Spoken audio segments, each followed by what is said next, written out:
नमस्कार दोस्तों। एक बार एक आम के वृक्ष के नीचे से दो मुसाफिर गुजरे।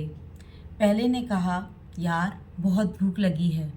काश ये पेड़ आम का ना होकर के अमरूद का होता तो आज मैं अपना पेट भर सकता था। दूसरे ने कहा, बिल्कुल ठीक कह रहा है। काश ये पेड़ अंगूर का होता तो मैं भी अपना पेट भर लेता, क्योंकि मुझे तो आम और अमरूद दोनों ही नहीं पसंद। दोनों यही बात करते करते आगे निकल गए। जब लौट कर आए तो बहुत धूप चढ़ गई थी। दोनों ने उसी पेड़ के नीचे आराम किया और वापस अपने घर को चले गए। लेकिन यही बात उस पेड़ को बहुत बुरी लगी। उस पेड़ को लगा कि इतने रसीले फलों के होने के बाद भी, इतने हरा भरा होने के बाद भी वो अपने मुसाफिरों का पेट भरने में असक्षम है। काश वो अमरूद या अंगूर का पेड़ होता तो वो उन मुसाफिरों का पेट भर सकता था, लेकिन अब तो ऐसा है नहीं। यही सोच सोच कर पेड़ सूखने लग गया और उसके फल भी खराब होने लग गए। थोड़े दिनों बाद वही दो मुसाफिर वापस उस पेड़ के नीचे आए। उनके हाथ में एक थैला था। उस मुसाफिरों ने कहा कि यार, मैं आज ये सोच के आया था कि इस पेड़ के फल अपने साथ अपने घर ले जाऊंगा। मुझे आम नहीं पसंद, लेकिन मेरे घर में लोगों को आम बहुत पसंद है। लेकिन अब तो ये पेड़ किसी लायक ही नहीं रहा।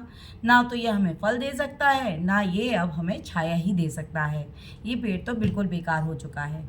ये बात करते करते मुसाफिर आगे निकल गए।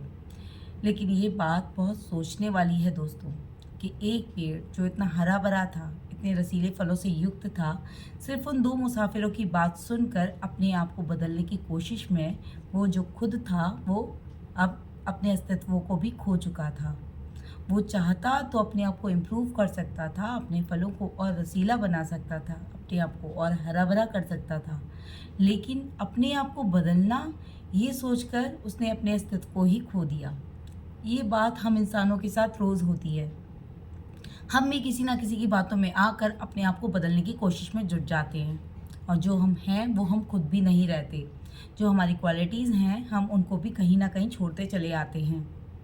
दोस्तों, अपने आप को इम्प्रूव करना एक बात है, अपने आप को चेंज करना दूसरी बात। अपने आप को चेंज ना कीजिए, अपने आप को इम्प्रूव कीजिए। जो आप हैं वो बने रहिए।